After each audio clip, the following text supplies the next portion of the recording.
Scientific तरीके से भी देखा जाए, जिस्मानी या हयातियात बायोलॉजी के एतबार से देखा जाए तो भी जिस्म के अंदर दिल का बड़ा मकाम है।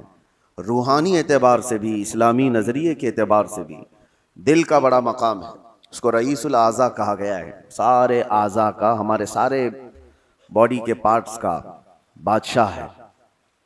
उसके सही होने को मेरे आका सल्लल्लाहु ताला अलैहि वसल्लम ने इसीलिए फरमाया कि अगर वो सही हो गया तो पूरा जिस्म सही है। तुम्हारी आंखें सही काम कर रही होंगी, तुम्हारे हाथ और पैर सही काम कर रहे होंगे, तुम्हारी ज़ुबान सही बोल रही होगी, ज़हन और दिमाग सही काम कर रहा होगा। लेकिन दिल अगर बिगड़ गया है, इसके अंदर दूसरी चीज़ें भर गई हैं, तो फिर हर चीज़ फसादी हो जाएगी। उसकी आँखों से भी, उसके हाथों पैरों से भी, उसकी ज़ुबान से भी बुराइयां ही सादिर होने लग जाएंगी। तो इसीलिए औलिया इकराम के मदरसे में ख़ास तौर पर दिल की सफाई पर तवज्जो दी जाती थी, जिसको तज़किये क़ल्ब कहा जाता है, तस्फ़िये क़ल्ब कहा जाता है। सफाई, दिल की सफाई और दिल की पाकीज़गी, ये बहुत ज़रूरी चीज़ है। इसके बग़ैर आदमी के अंदर कोई चीज़ ठहरती नहीं। और दिल का मामला ऐसा है कि पल में तोला पल में माशा, कभी इधर का होता है, कभी उधर का होता है। अभी कुछ और सोच रहा है, थोड़ी देर के बाद कुछ और दिल में आ रहा होता है। क़ल्ब कहते हैं पलटने की चीज़ को। अरबी में जो पत्ता हवा में गिरा हुआ होता है, सूखा पत्ता, और देखिए हवा में वो कितने बार इधर से उधर होता रहता है। तो इसी तरह से दिल को भी कहा गया है कि ये हवाओं की तरह, पत्ता जिस तरह से उलट पलट होता रहता है, दिल का भी मामला वही है। और दूसरी एक हदीस है, अल्लाह के रसूल सल्लल्लाहु अलैहि वसल्लम इरशाद फरमाते हैं, तुम क्या समझते हो कि दिल तुम्हारे कंट्रोल में, तुम्हारे काबू में? इन्नल क़ल्ब बैना इस्बाइर रहमान, बेशक दिल अल्लाह की दो उंगुश्ते कुदरत के बीच में है, जिस तरफ चाहे रब ताला उसे घुमा दे। इसीलिए रसूल करीम सल्लल्लाहु ताला अलैहि वसल्लम जब नमाजों में दुआ करते थे तो एक दुआ हुजूर से ये भी साबित है, हमेशा मेरे आका ये दुआ करते थे, या मुक़ल्लिबल क़ुलूबि सब्बित क़ल्बी अला दीनिक, ऐ दिलों को फेरने वाले खुदा, मेरे दिल को अपने दीन पर कायम रख। ये दुआ आप भी किया करें कि रसूल करीम सल्लल्लाहु ताला अलैहि वसल्लम ने हमें तालीम दी है इस चीज़ की कि दिलों को फेरने वाले खुदा, आज तो दिल तेरा, आज तेरी तरफ से दिया हुआ ये दिल इस्लाम पर है, ईमान पर है। क्या पता कल का आने वाला दिन इस दिल को किस तरफ फेर दे, आने वाले हादसात दिल के अंदर क्या चीज़ें फैला दें, क्या चीज़ें डाल दें। अच्छे अच्छे लोगों को बिगड़ते हुए देखा है। इसीलिए हमेशा इस बात की तरफ रहें कि अल्लाह तबारक व तआला हमारे दिल को अपनी दीन पर और अपनी इबादत पर कायम रखे। दूसरी चीज़, ये क़ल्ब के मुतालिक कुरान ने क्या कहा, अल्लज़ीना आमनू व तत्मइन्नु क़ुलूबुहुम बिज़िक्रिल्लाह। हाँ, ये दिल का इत्मीनान कहाँ से है? आज पता है आपको, पूरे वर्ल्ड में, दुनिया में सबसे ज़्यादा कॉमन चीज़ जो बीमारी है लोगों को, वो दिल की बेचैनी, दिल की घबराहट। अब उसको बायोलॉजी के एतबार से ब्लड प्रेशर कहा जाए, बीपी कहा जाए कि खून का दौरान इसमें प्रेशर ज़्यादा हो जाता है। ये सारा का सारा मामला दिल से ही तो है।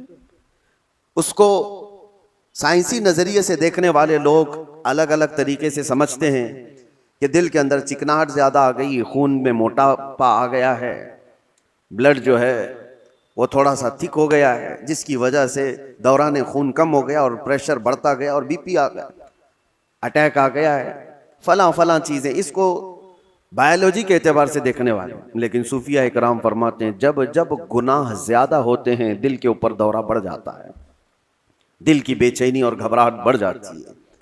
जब कभी दिल के अंदर बेचैनी और घबराहट हो तो सूफिया इकराम फरमाते हैं, सबसे पहले तौबा करो, तौबा करो, अल्लाह करीम की बारगाह में अपने आंसू बहाओ, देखना दिल तुम्हारा हल्का हो जाएगा। और कुरान क्या कहता है? कुरान ये कहता है जो ईमान वाले लोग हैं उनके दिलों का इत्मीनान अल्लाह के जिक्र से होता है। अला बिज़िक्रिल्लाहि तत्मइन्नुल क़ुलूब, आगाह हो जाओ, अल्लाह के जिक्र से दिलों को सुकून मिलता है। और यहाँ हाल ये है कि जो ईमान वाले हैं वो महीनों हो जाता है अल्लाह का जिक्र नहीं करते, तो फिर दिल को उन्होंने बेचैन ही तो रखा है, दिल को ग़िज़ा नहीं दी है, दिल को ऐसी आवारा छोड़ रखा है। अरे मियाँ, जिस्म को सुबह से लेकर रात तक खाना न दो तो ये निढाल हो जाता है, चक्कर आने लग जाते हैं। अगर 2-3 दिन खाना ना दिया जाए तो जिस्म तो खत्म ही हो जाता है। तो जब जिस्म कमजोर होता है बगैर ग़िज़ा के, तो दिल भी कमजोर होता है बगैर ग़िज़ा के। और दिल की ग़िज़ा है अल्लाह का जिक्र।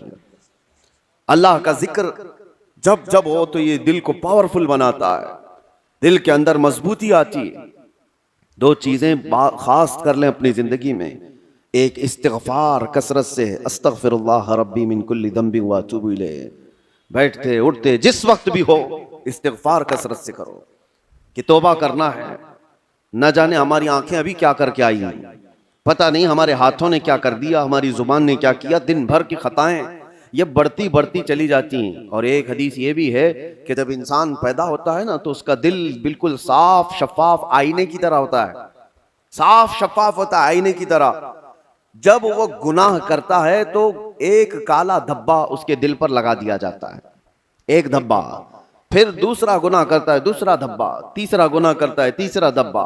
तो ये धब्बे, ये दाग बढ़ते बढ़ते बढ़ते फिर पूरे दिल को काला कर देते हैं, पूरा दिल सियाह हो जाता है। और जब दिल काला हो जाए तो उसकी अलामतें ये बताई गई हैं कि मस्जिद में ज्यादा देर बैठने का मन नहीं करता, कुरान ज्यादा देर पढ़ने की तबीयत नहीं चाहती, जल्दी से कुरान बंद कर दो, जल्दी से मस्जिद से निकल कर भाग जाओ। नेकियों की तरफ उसकी रग़बत नहीं होती, जेब में पैसे होंगे लेकिन किसी को खैरात करने का दिल नहीं करता। तो ये दिल के काले होने की अलामात हैं, सियाह होने की अलामात है। ये एक्सरा मशीन से और सोनोग्राफी से मालूम होने वाली चीजें नहीं है। ये अल्लाह के नबी सल्लल्लाहु तआला अलैहि वसल्लम ने बयान फरमाया। अब उसके इलाज की तरफ हमें तवज्जो देनी है। आज दुनिया ने हमारे दिलों को अपने रंगीन गुनाहों से सियाह कर ही दिया है। देखें हम सुबह से शाम तक जिन कामों में मसरूफ हैं, अब आज सबसे ज्यादा हमारे पास कोई चीज मशगूल है तो वो हमारा टीवी स्क्रीन, मोबाइल स्क्रीन।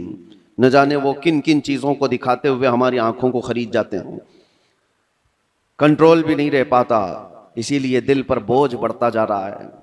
जिसको आप टेंशन कहते हैं, जिसको आप लोग डिप्रेशन कह रहे हैं, ये सिर्फ हादसात का या फिर दुनियावी किसी खसारे का टेंशन नहीं है। ये दिल का सियाहपन दिमाग पर बोझ बना देता है, भारी हो जाती है तबीयत। कुछ लोगों को घरों में तबीयत नहीं लगती कि बैठने का भी मन नहीं कर रहा, खाने का भी मन नहीं कर रहा, किसी से बात करने का भी मन नहीं कर रहा। ये बहुत अपर लेवल पर आ गई चीज कि उसकी दिल की बेकरारी बहुत बढ़ गई है, घबराहट बहुत ज्यादा बढ़ गई है।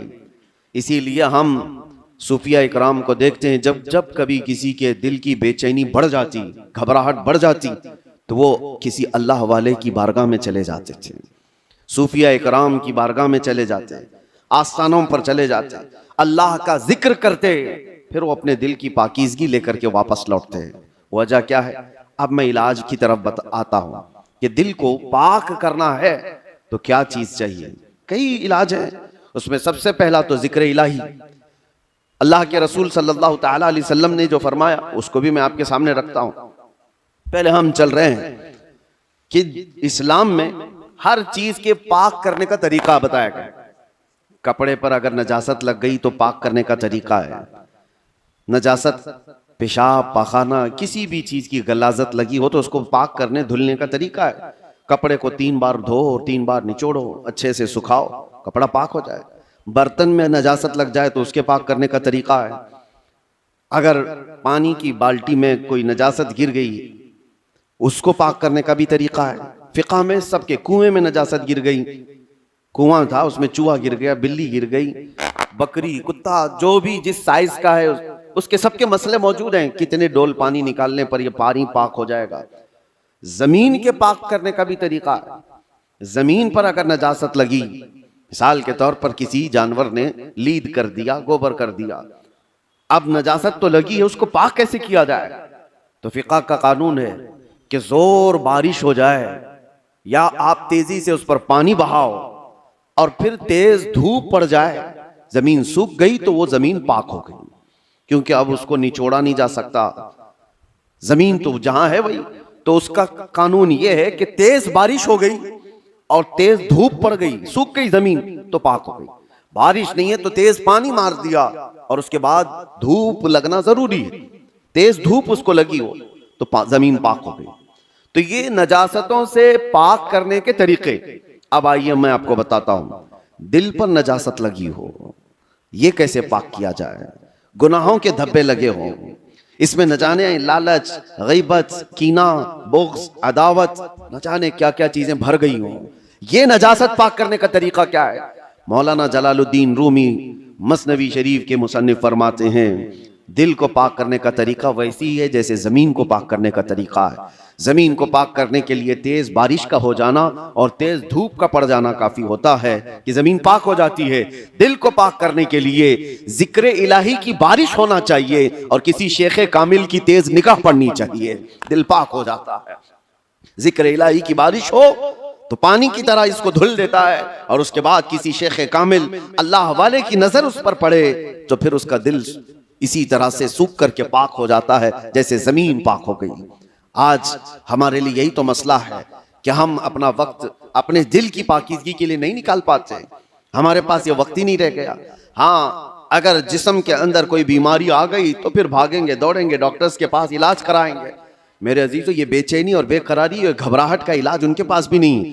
वो डॉक्टर्स ज्यादा से ज्यादा आपको नींद की गोलियां दे सकते हैं डिप्रेशन कम करने के लिए, स्ट्रेस कम करने के लिए। आप अच्छे से सो, घंटों सोते रहो, किसी को सुला देना ये डिप्रेशन का इलाज नहीं है।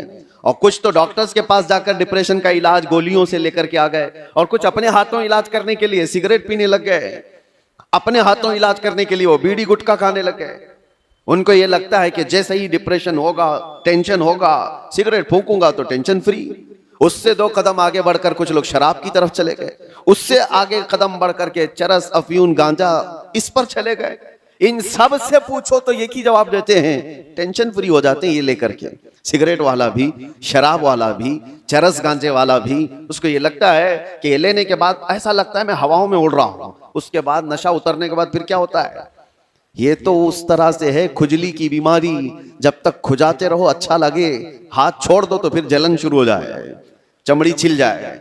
गुनाहों का यही मामला है, करने के वक्त थोड़ी सी लज्जत, लेकिन वो बड़े दाग धब्बे छोड़ जाते हैं, बेचैनी और बढ़ जाती है, घबराहट और बढ़ जाती है। मैंने तड़पते हुए लोगों को देखा है जिनको नशा नहीं दिया गया, जो नशा के एडिक्ट थे, उनको अगर अचानक रोक दिया गया तो फिर वो हाथ पांव ऐसे मारते हैं कि उनके हाथ में चाकू आ जाए तो किसी को मार भी डालें, उनके पास जो कुछ भी आ जाए वो सामने वाले को कत्ल भी कर दें अपने नशा के लिए। वजह क्या है? दिल को इतना बेचैन और बेकरार कर दिया उन्होंने दुनियावी ये गलाजतों से इलाज करने के चक्कर में कि वो दिल की बेचैनी हाई लेवल पर बढ़ गई। दिल की बेचैनी और बेकरारी नशा से सही नहीं होती, दिल अल्लाह का बनाया हुआ है, यह रहमान का बनाया हुआ है, इलाज भी उसी के जिक्र से मुमकिन है, अल्लाह ही के नाम से ये दिल को सुकून मिलता है। इसीलिए मौलाना जलालुद्दीन रूमी रहमतुल्लाह तआला अलैह एक बात और भी कहते हैं, खाने काबा देखा है? खाने काबा, तवज्जो चाहता हूं, खाने काबा इतना मुअज्जम, इतना मुकद्दस है कि उसके लिए करोड़ों मुसलमान पूरी दुनिया के अतराफ अकनाफ से आकर तवाफ करते हैं, बोसे देते हैं, सीना लगाते हैं। ये खाने काबा अल्लाह का घर है, लेकिन मौलाना रोम फरमाते हैं है तो काबा, ये इब्राहिम खलीलुल्लाह की बनाई हुई इमारत है, इब्राहिम खलीलुल्लाह अलैहिस्सलाम की बनाई हुई इमारत है काबा। और वो कहते हैं कि काबा बिनाए खलीले अतहरस्त, वो दिल गुजरगाहे रब्बे जलीलस्त। लेकिन दिल जो है मोमिन का दिल, अल्लाह के रसूल ने फरमाया कल्बुल मुमिन अर्शुल्लाह, मोमिन का दिल अल्लाह का अर्श होता है। काबा इब्राहिम खलीलुल्लाह ने बनाया, दिल तो रब्बे जुल जलाल ने बनाया। तो कहा है मौलाना रोम ने कि काबे से भी अफजल है मोमिन का दिल। काबे की बेहुरमती उससे बढ़ करके मोमिन के दिल की बेहुरमती है। मोमिन के दिल का मकाम और भी बुलंद किया गया। इसीलिए मेरे अजीजों, हुजूर पाक सल्लल्लाहु तआला अलैहि वसल्लम ने जो फरमाया इत्तकू फिरासतल मुमिनी फइन्नहु यंजुरु बिनूरिल्लाह, इसका मतलब क्या है? हुजूर ने फरमाया मोमिन की फिरासत से डरो, इसलिए कि जब वो देखता है तो अल्लाह के नूर से देखता है। ये किसके लिए फरमाया गया? वो मोमिन सालेह जिसका दिल पाक है। होता क्या है मैं आपको बताऊं, जिसका दिल पाक है, औलिया कामिलीन की बारगाहों में जाने के वक्त होता क्या है? आप आए हैं, आप आए और कोई चीज आप जुबान से कहा नहीं, लेकिन मैं एक शीशा लेकर के बैठा हूं, एक आईना लेकर के बैठा हूं, आपके आते ही आपकी पूरी तस्वीर इस आईने में आएगी कि नहीं आएगी? कुछ नहीं कहा आपने, बोला कुछ नहीं, और मैं आपकी तस्वीर पूरी आईने के अंदर देख सकता हूं। बुजुर्गान दीन के दिलों का मामला ऐसा ही है, वो इतना पाक दिल होता है, जो भी सामने जाता है उसके दिल की सारी तस्वीर उनके दिल पर छप जाती है। वो ये तक भी जानते हैं कि क्या चीजें लेकर के आया है। ऐसा नहीं है कि ये किसी और ताकत और कुव्वत से, जादू सहर सिफली से ये मालूम कर रहे हैं, बल्कि दिल की पाकीज़गी इतनी है कि सामने वाले के दिल की तस्वीरें इस पर छप जाती हैं। दिल पाक रखने का इसीलिए हुक्म बुजुर्गान दीन ने फरमाया। आज सबसे ज्यादा गलाजत इसी की है हमारे पास। मैं एक और बात आपसे पूछता हूं, ये अल्लाह का घर है, मस्जिद है, मस्जिद में कोई अगर गलाजत ला करके फेंक दे तो क्या आप बर्दाश्त करेंगे उसे? मस्जिद के अंदर कोई पेशाब पखाना अल्लाह हजार बार ना करे, मुआज अल्लाह, ला करके डाल दे तुम्हारे सामने, तुम बर्दाश्त करोगे? आप झगड़ लोगे, थप्पड़ लगा दोगे, उसको निकाल बाहर कर दोगे कि ये अल्लाह का घर है, यहां पर गलाजत कैसे डाल दिया तूने? जो मस्जिद की सफों पर गलाजत देखने को तैयार नहीं, वो मुसलमान फिर अपने दिल को, जो अल्लाह का अर्श है, उसमें गलाजतें कैसे डाल रहा है? खुद से तो डाल रहा है। न जाने किसकी किसकी मोहब्बत, न जाने कौन कौन से गलीज सोचे उसने दिल में डाल रखा। इसीलिए हजरत साबिर कलियरी रहमतुल्लाह ताला अलैह फरमाया करते, एक दिल है उसमें दो चीजें नहीं आ सकती, या तो अल्लाह की मोहब्बत आएगी या तो फिर इंसानों की। अल्लाह रसूल की मोहब्बत होगी या तो फिर इंसानों की, दुनिया की मोहब्बत और अल्लाह की मोहब्बत एक साथ दिल के अंदर नहीं आ सकते। तो तुम ये फैसला करो किस चीज को तुमने जगह दे रखा है, अपने दिल को किसके लिए खोल रखा है। मेरे अजीजों, और एक इलाज की तरफ मैं आपको लेकर चलता हूं। अल्लाह के रसूल सल्लल्लाहु ताला अलैहि वसल्लम के पास एक सहाबी आए। एक अलामत और भी मैं आपको बताऊं, नमाज पढ़ते हैं, जैसे अभी मैंने कहा दिल के काले होने की अलामत यह है कि मस्जिद में ज्यादा देर दिल नहीं करता, नमाजों का वक्त हो जाए तो तबीयत भारी लगने लगे, उसे इबादतों की तरफ शौक नहीं लगता, ये दिल के उसके सिया होने की अलामत। इसी तरह से जब कुरान की तिलावत होती है ना, तो पाक दिल वाले की आंखों से आंसू आ जाते हैं। साफ दिल वाला नमाजों में माह हो जाता है, डूब जाता है। और दिल के अंदर अगर गुनाहों का बोझ हो तो नमाज भी भारी। वो पीछे से चिल्लाने लग जाए, इमाम साहब कितनी लंबी किरात करते हैं यार, ये तो दुआएं कितनी लंबी लंबी मांगते हैं, हमारा काम धंधा है।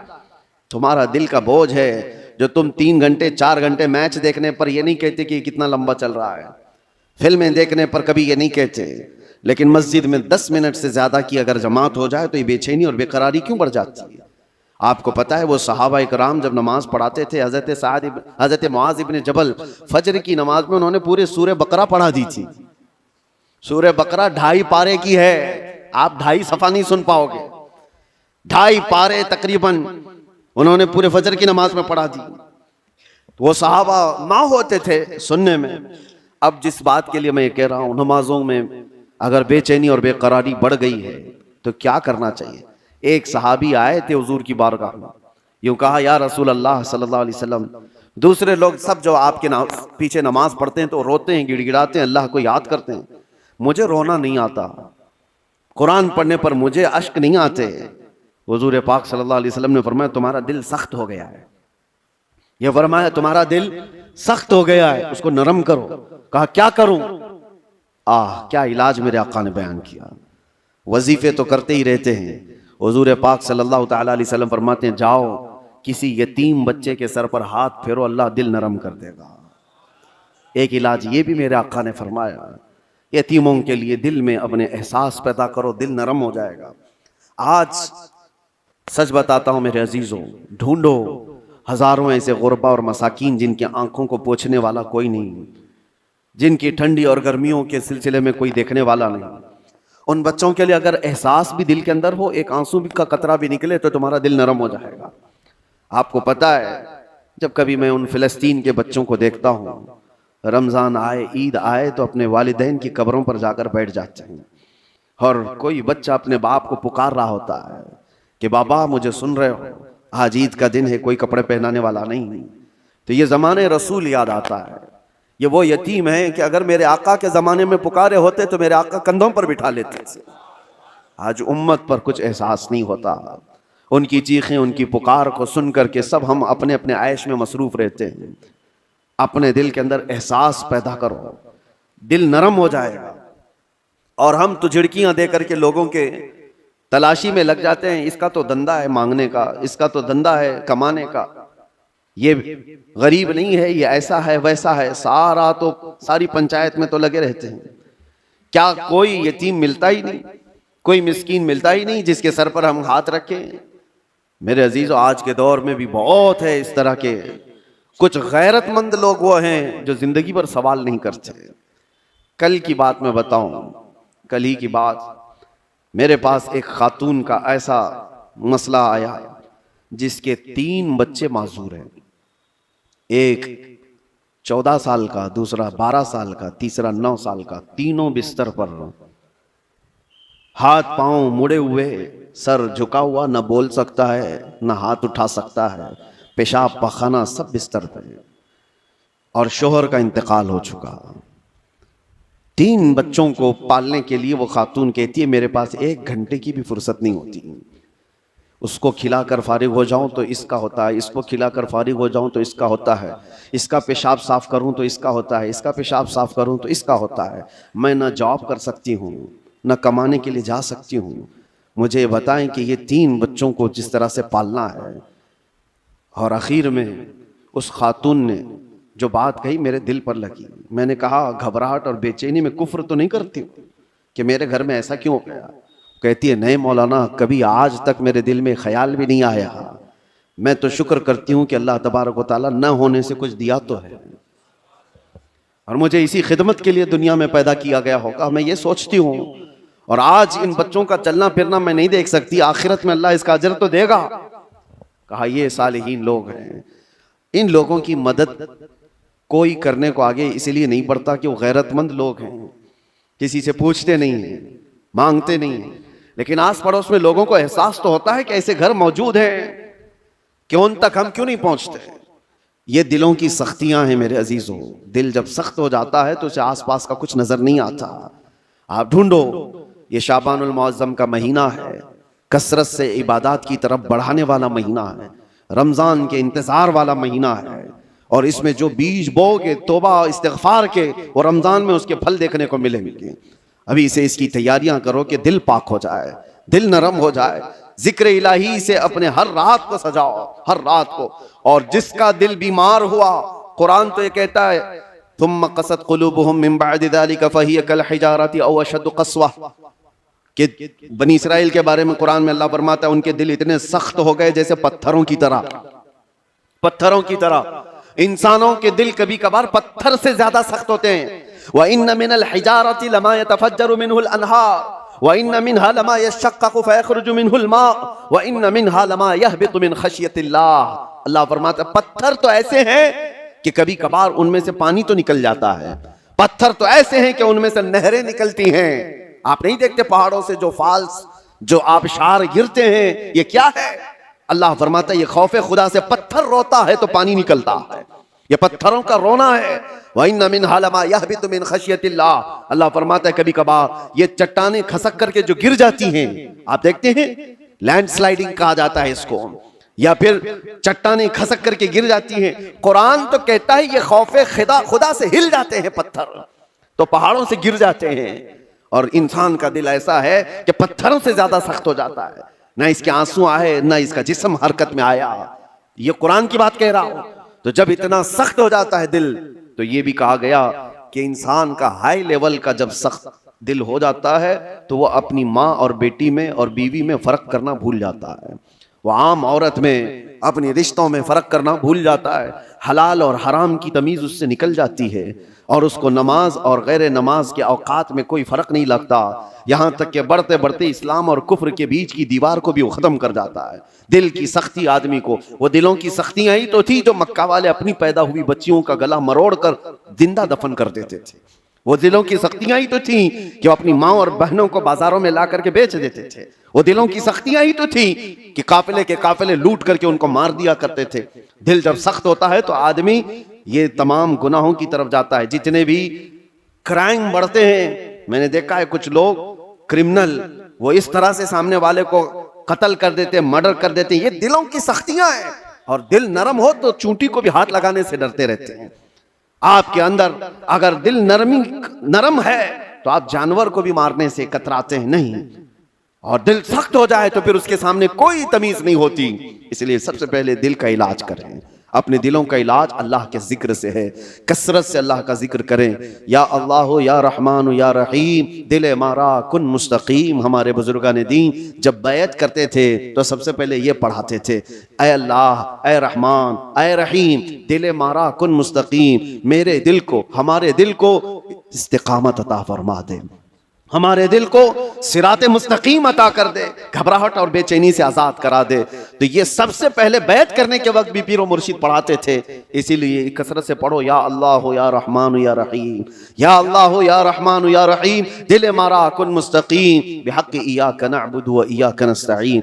अल्लाह तबारक व तआला इस दुआ से दिलों को नरम फरमा देगा, दिलों की सख्तियां खत्म हो जाएंगी। अल्लाह करीम रमजान से पहले हमारे दिलों में नेकियों की फसलें उगा दे, हमारी आंखों से अश्क रवा हो जाए, हमारे दिलों की सख्तियां खत्म हो जाएं। मौला करीम उम्मत मुस्तफ़ा पर ये आने वाला रमजान खैर और बरकत वाला बना दे, सादतों और रहमतों वाला बना दे, हमारी जिंदगी थोड़ी और तवील कर दे मौला, कि हमें इस साल का रमजान देखना नसीब हो जाए।